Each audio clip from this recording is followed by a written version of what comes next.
Okay, so get ready for this. You know that classic image everyone has of the Lakota warrior on horseback? Well, turns out by the time that image became iconic, they were basically newcomers to the plains. Hmm. Yeah, they'd migrated and conquered new territory, Yeah. much like, well, the European settlers they'd later clash with. Yeah, it really flips the script on that classic Western narrative, doesn't it? Totally. And those are exactly the kind of eye-opening facts that we love digging into here on the Deep Dive. So today, we're going deep, really deep into the world of the Lakota Sioux, Right. focusing especially on two legendary figures, Crazy Horse and Sitting Bull. Yeah, it's a fascinating period in history, full of change and conflict. And to really understand how these leaders rose to prominence, we have to understand the massive shifts that were happening on the American Great Plains in the 19th century. Right. And that's where our source material comes in. We're taking a deep dive into the Rest is History podcast. Ah, yes, Tom Holland and Dominic Sandbrook. Right. They do a fantastic job of painting a vivid picture of this era. Okay, so let's unpack this. You know, we tend to think of the 1800s as the time of westward expansion, but the landscape of the West, it was already changing drastically even before that, wasn't it? Absolutely. One of the biggest factors was disease. By the time the United States was formed, Native American populations had already been decimated by things like smallpox. Oh, wow. We're talking potentially millions in 1492, when Columbus arrived, down to potentially less than half that by the late 1700s. Wow, that's a staggering drop. It was a demographic catastrophe. Yeah. And it set the stage for the forced removal of tribes, like Right. the Choctaw, Chickasaw, Cherokee, all west of the Mississippi under the policy of removal. So even before the Gold Rush, the Homestead Act, there was already this massive pressure on Native Americans to move. Exactly. And what people often overlook is that the Great Plains, the land we so strongly associate with Native Americans, wasn't even considered desirable for settlement at first. People thought it was too dry, unsuitable for farming. But then came the discovery of gold and the Homestead Act, offering free land to settlers. Suddenly, everyone wanted a piece of the plains. Right. And that's when the pressure on native populations really intensified. So that's where the Lakota come in, right? Exactly. And they weren't originally from the plains, were they? Nope, not at all. The Lakota, often mistakenly called Sioux, actually migrated westward from the eastern woodlands. They adapted, they conquered, and they became masters of the horse and the gun. Sounds familiar. Right. It's like their story mirrors that of the European settlers who were pushing them further west. Absolutely. It challenges our assumptions about who was native to the West. It does. And their mastery of the horse and gun, that completely changed their lifestyle, didn't it? Oh, absolutely. It revolutionized their buffalo hunting, their warfare. They were constantly vying for territory with other powerful tribes. Like who? The Crow, the Pawnee. The Plains were a dynamic and often violent place, even before those major contracts with the U.S. Army. It's amazing how this period was a melting pot of different cultures, all clashing and adapting. And the Lakota, from what I've read, they weren't, some monolithic group either. No, not at all. They were organized in a way that our historians even said catches the attention of modern-day anarchists and radicals. That's right. The Lakota were actually a collection of 7 distinct bands. Wow. Each with its own leaders and customs. Their governance was decentralized, which was effective for a time, but this lack of centralized authority also posed challenges. Yeah, I can see that, especially when it came to negotiating with the increasingly powerful U.S. government. Absolutely. So you have this collision of cultures, each with its own ideas about land, power, governance, and then you throw in the issue of treaties, which, well, as we all know, were often broken by the U.S. government. Oh, yeah. The 1851 Treaty of Fort Laramie is a prime example. It was supposed to ensure peace between the Lakota and the U.S., but it didn't last long. What happened? The discovery of gold in Montana that led to more westward expansion. Of course. With forts and roads, like the Bozeman Trail, being built right through Lakota territory. Completely ignoring the treaty's terms. Oh, yeah. Ah, the infamous Bozeman Trail. That seems to be like a real flashpoint in this story. It was a major source of conflict, cut right through hunting grounds that were vital to the Lakota. Right. And it fueled the resistance that culminated in Red Cloud's War in the mid-1860s. Okay. And that's where we see the rise of Crazy Horse, who is not your typical warrior. Yeah. He was almost mythical in his approach. He was known for his light hair, his androgynous features, and his deep connection to Lakota spirituality. Plus, the fact that he refused to wear a war bonnet and avoided having his picture taken just adds to his mystique, doesn't it? Absolutely. He was guided by visions and a strong sense of tradition. One vision, for example, led him to reject the war bonnet, choosing instead to decorate himself with symbols painted on his body. Wow. Grass woven into his hair. He believed that photographs would steal his soul. It's these details that make him such a captivating figure, even, all these years later. Yeah. It's so interesting how these beliefs were so intertwined with their everyday life and warfare. Speaking of which, the Lakota way of war, it was pretty different from what the European settlers were used to, wasn't it? Oh, absolutely. Lakota boys were trained for war from a young age, Yeah. learning to ride, to shoot, survive in harsh conditions. But the ultimate act of bravery wasn't necessarily killing an enemy. Oh, what was it? It was something called counting coup. Counting coup. Okay, I'm intrigued. What does that involve? So picture this.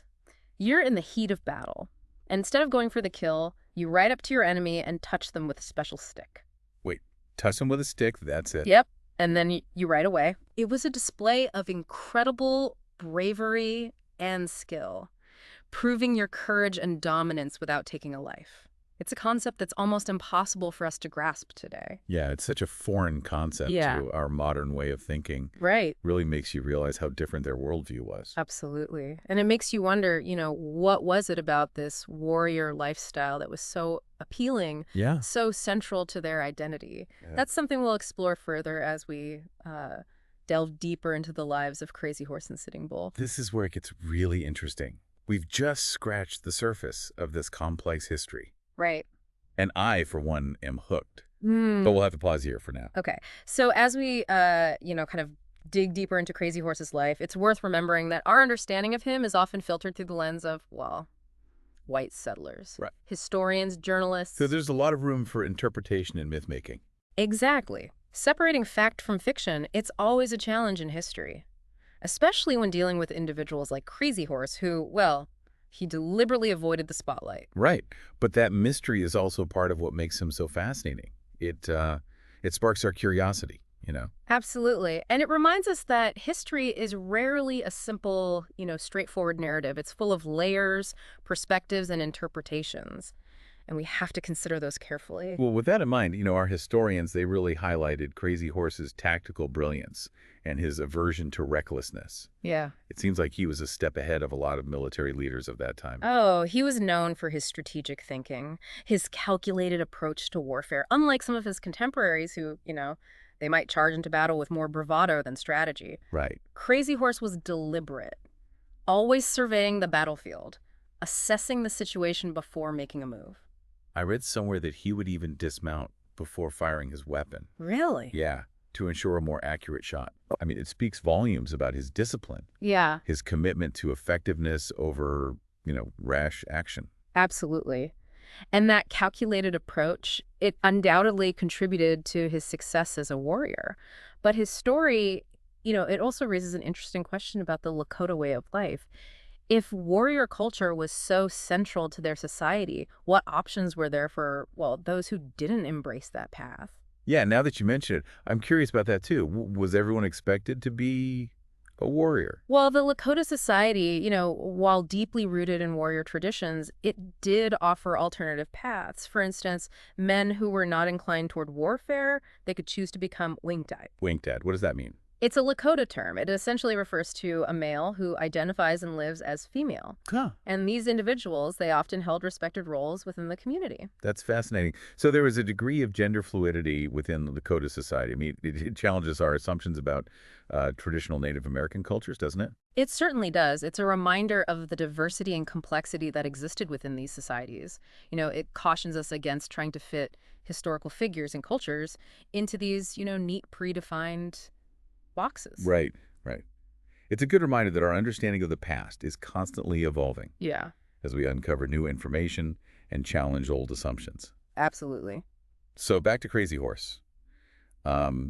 He played a key role in Red Cloud's war, which Well, it erupted in the mid-1860s, right? Yeah. As a direct response to the U.S. Army's encroachment on Lakota lands. That's right. So while Red Cloud was the kind of political and strategic leader of the Lakota resistance, Crazy Horse quickly rose to prominence as a skilled warrior and tactician.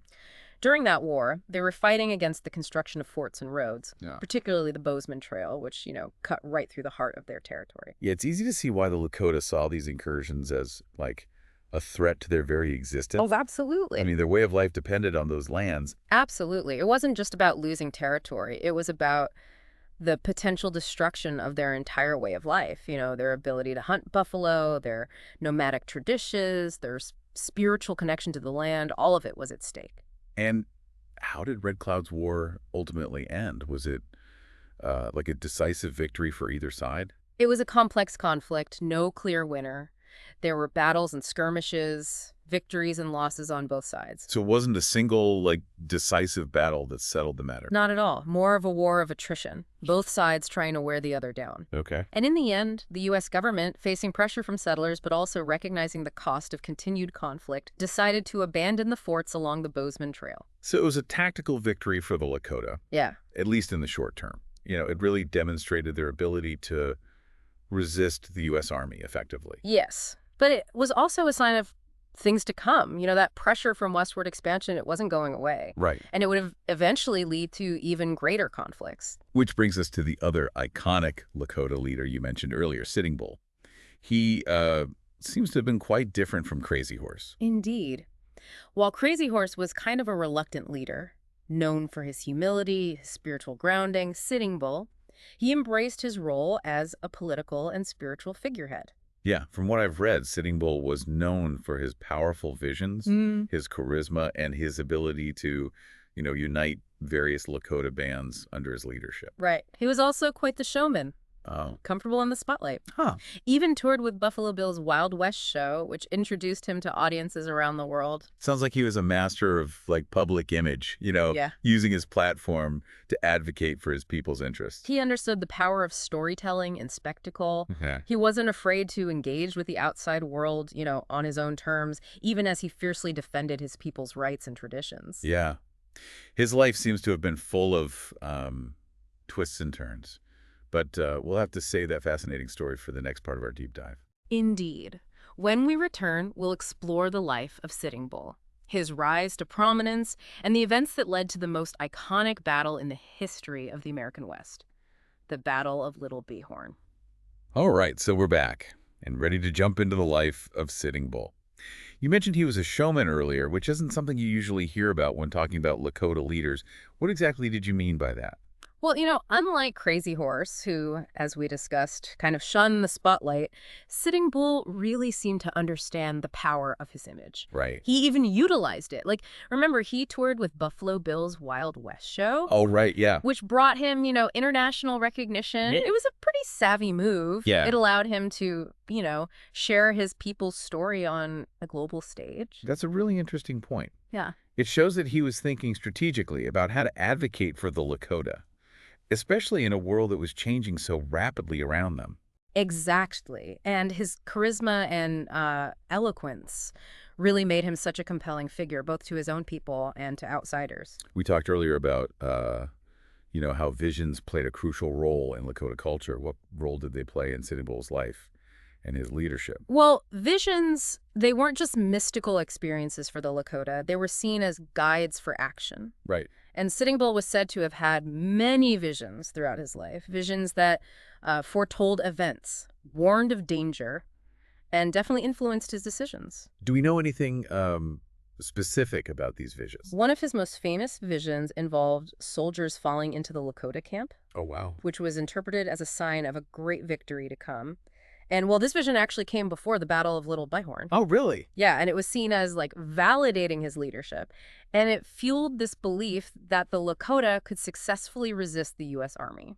So that brings us to Little Bighorn, also known as Custer's Last Stand, right? Yeah. I mean, it's one of the most iconic battles in American history. So what led to this clash? Well, in the early 1870s, gold was discovered in the Black Hills, Right. a region sacred to the Lakota. Okay. And well, the U.S. government, in another instance of broken treaties, demanded that the Lakota sell the Black Hills. And moved to reservations. Of course, yeah. Broken treaties seem to be a recurring theme throughout this era. So how did the Lakota respond to this demand? They refused. Yeah. Leaders like Sitting Bull and Crazy Horse argued that the Black Hills were not for sale. Right. They were determined to defend their sacred land. So the stage was set for a showdown. Exactly. And the U.S. Army, led by General George Armstrong Custer, was dispatched to force the Lakota onto the reservations. Okay. And Custer, as, history remembers him, was ambitious, flamboyant, and, well, maybe even a bit reckless. And that recklessness, I imagine, played a role in his demise at Little Bighorn. Right? Yeah. I mean, didn't he underestimate the size and the strength of the Native American forces? Well, that's what the historical accounts tell us. Okay. Against the advice of his scouts, he divided his forces and launched a three-pronged attack on the Lakota village. Right. It was a fatal miscalculation. So Custer and his men were completely overwhelmed. Yeah, they were quickly surrounded, outnumbered by the Lakota, Cheyenne, and Arapaho warriors. Wow. Custer and all of his men were killed. It was a stunning victory for the Lakota. It was. And a major humiliation for the U.S. Army. Absolutely. I can only imagine the shock waves that this must have sent through the nation. So what happened in the aftermath of this battle? Well, the defeat at Little Bighorn, it fueled this desire for revenge within the U.S. government. Yeah. And they poured more troops into the region, relentlessly pursuing Sitting Bull, Crazy Horse, and their followers. So even though Little Bighorn was a decisive victory for the Lakota, it ultimately marked kind of a turning point in the conflict. Sadly, yes. Yeah. The U.S. government's determination to crush Native American resistance, it only intensified. So what became of Sitting Bull and Crazy Horse after all this? Crazy Horse, facing dwindling resources and constant pressure, surrendered in 1877. And, well, he was tragically killed while resisting arrest a few months later. Sitting Bull, on the other hand, fled with a group of followers to Canada. They lived there for several years before returning to the U.S. in 1881. So even these, legendary leaders, they couldn't escape the reach of the U.S. government forever. Yeah. And what about the Lakota people as a whole? What happened to their way of life? They were forced onto reservations, their traditional hunting grounds taken away, their nomadic way of life was effectively destroyed. The buffalo, their primary source of sustenance and central to their culture, they were nearly wiped out. It's a heartbreaking chapter in American history. It really is. It makes you question that whole notion of, manifest destiny and the cost of westward expansion. It challenges those romanticized views we have of the Wild West and forces us to confront the difficult truths of this period. It's a reminder that history is complex, often tragic, and rarely as straightforward as we might like to believe. Well, this deep dive has been incredibly insightful. We've learned so much about the Lakota Sioux, their culture, their struggles, their resilience. It's a story that continues to resonate today as we grapple with issues of cultural identity, land rights, the legacy of colonialism. It's a history worth remembering and learning from. Absolutely. And if our listeners want to delve deeper into this fascinating and complex period, I highly recommend checking out the full episodes of The Rest is History. Right. The ones that we drew from for this deep dive. Yeah. They're packed with even more detail and insight than we could cover here. And as we wrap up, I'd like to leave you with a thought. Okay. As we reflect on the Lakota's warrior traditions, their resistance to westward expansion, their ultimate fate, how do we reconcile their story with our modern sensibilities? How can we honor their legacy in a way that acknowledges both the triumphs and the tragedies of their past? That's a powerful question to consider. It reminds us that history isn't just about dates and battles. It's about understanding the human stories behind those events and learning from them. Thanks for joining us on this deep dive. We'll see you next time.